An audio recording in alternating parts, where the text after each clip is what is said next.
Hello, my name is Leonore Lukschy. I work at ELA at the Endangered Languages Archive, and today I will be talking about how to make digital endangered languages archives more linguistically accessible.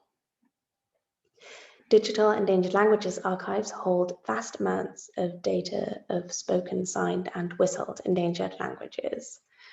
Paradoxically, these archives filled with hundreds of languages are usually not accessible for the people speaking, signing, or whistling said languages. This is because the archive's interfaces, the collection's landing pages, and the metadata that make searching the materials possible are in English or another major language of communication, thus constituting a linguistic barrier.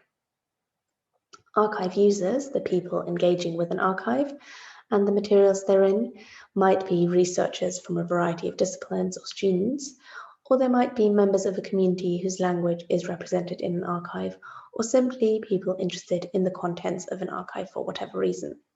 And today I'm focusing on the latter two, the non-academic users of language archives, particularly those belonging to a community whose language is represented in one of those archives.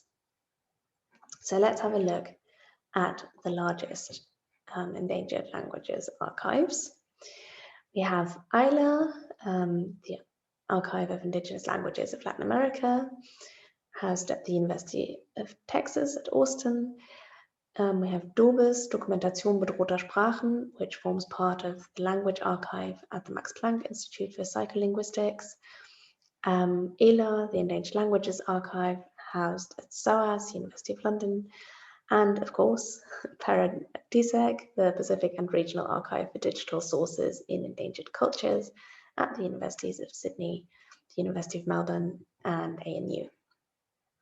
Now, ILA's catalogue has an English and Spanish interface.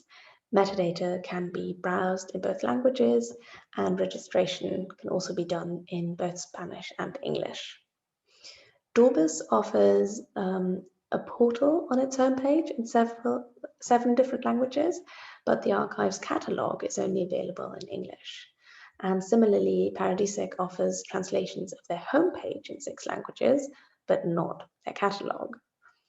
And ILA is entirely in English, but metadata can be multilingual. However, this is currently entirely up to the depositors.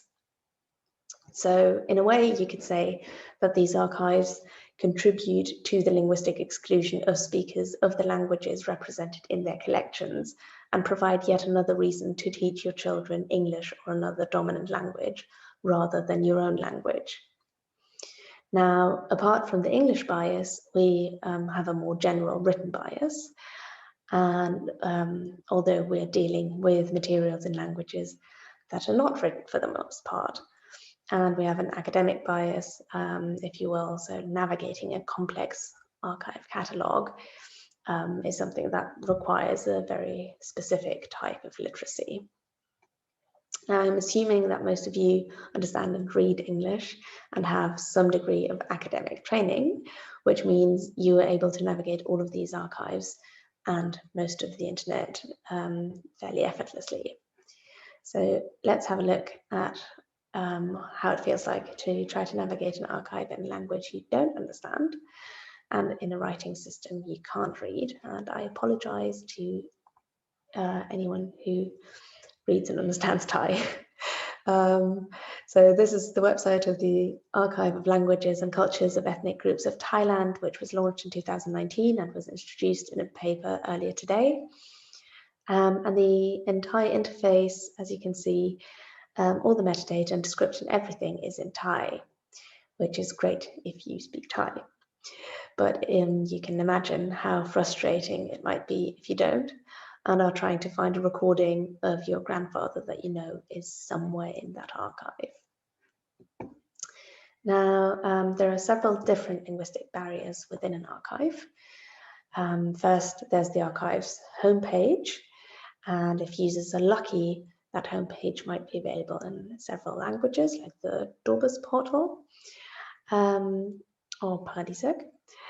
And this might enable more users to register for an account, to access the catalogue or to understand what the archive contains.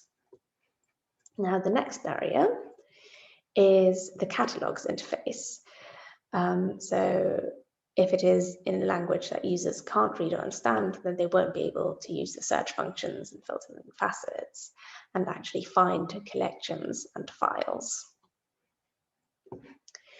Now, if they are able to get to the collection they were looking for, because maybe they had a direct link to it, we get the next barrier, the collections landing page and the metadata. If all of the metadata and descriptions are in English, then a non-English speaking user will not be able to actually search for anything within a collection or understand what is contained in the individual bundles or understand the structure of a collection without opening every single folder and file within a collection. And those of you who have seen some of the collections housed at ELA, for example, know that these collections can be very, very large.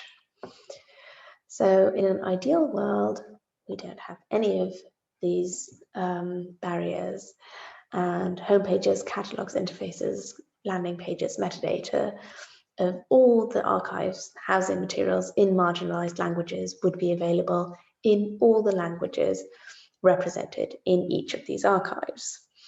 Now, this would not be financially feasible because everything would not only have to be translated once, but kept updated across the translations. And it might also not be very useful, as I mentioned earlier, many of the languages represented in these archives are not actually written, or an orthography was developed, but the speakers aren't familiar with it in many cases. But even having a website and the catalogue in several widely spoken languages, so let's say having the catalogue in 6 languages, would be fairly expensive and difficult to implement. As I mentioned earlier, even an archive with a regional focus such as ILA currently only caters to speakers of 2 of the dominant languages in the region, although I believe there is a plan to translate the archive's website and catalogue into Portuguese in the future. So the question is, how can endangered languages archives become linguistically inclusive in a cost-efficient way? And I would like to propose a bottom-up approach, relying heavily on the depositors who are in an ideal position to provide translations into both the languages they document and the languages of wider communication for the communities they work with, whether they are themselves part of those communities or not. ILA has a fantastic archiving course called Archiving for the Future. And in this course, they stress the importance of writing detailed collection descriptions and in-depth collection guides, although those are usually geared towards an academic audience. Now, we have here, for example, determine if you need to translate the guide and finding aid into a language other than English. If so, do it. And I would add to this suggestion that collection guides, particularly those aimed at non-academic audiences, should include screenshots of how to navigate the collection and how to get to the collection. And of course, archives migrate to new platforms and change their interfaces every now and then, so these guides will most likely need to be updated at some point, but they will at least work for a while. I would also suggest depositors record a spoken description of their deposit and of how to navigate the archive in the target language and the language of wider communication. And furthermore, record a screencast video guide to their collection. On the one hand, this can function as oral metadata, as suggested by Ilaria Cruz in an interview in 2019. And on the other hand, it can include a user guide on how to register to the archive, how to navigate the catalogue, how to download files, etc. And a similar guide to navigating the archive should be provided in written form with screenshots. And one of the things we're currently doing at ELA is designing templates incorporating screenshots to facilitate this. And now going back to the Thai archive from before, to give you an idea of what this might look like.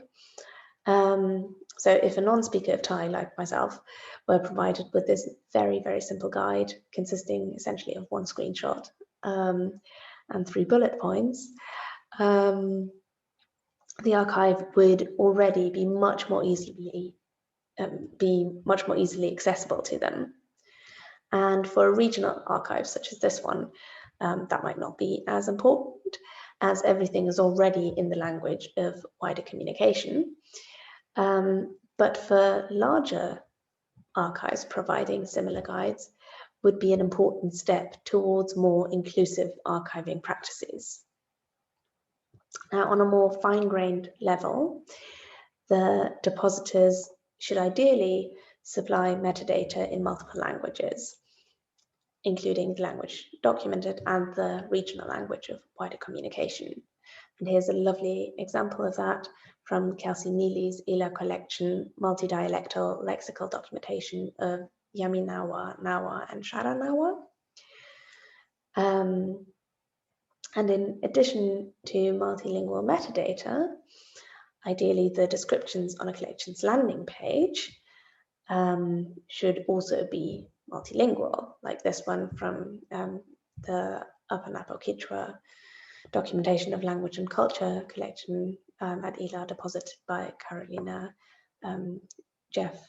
And while this is becoming more and more common, it is still entirely up to the depositors to make this extra effort. And in order for this to become standard, archives could make multilingual metadata and multilingual landing pages a requirement for depositors. And funding agencies also have options of encouraging depositors to make their materials more accessible. For example, through offering grants for reworking collections, so going back to old collections and translating the metadata.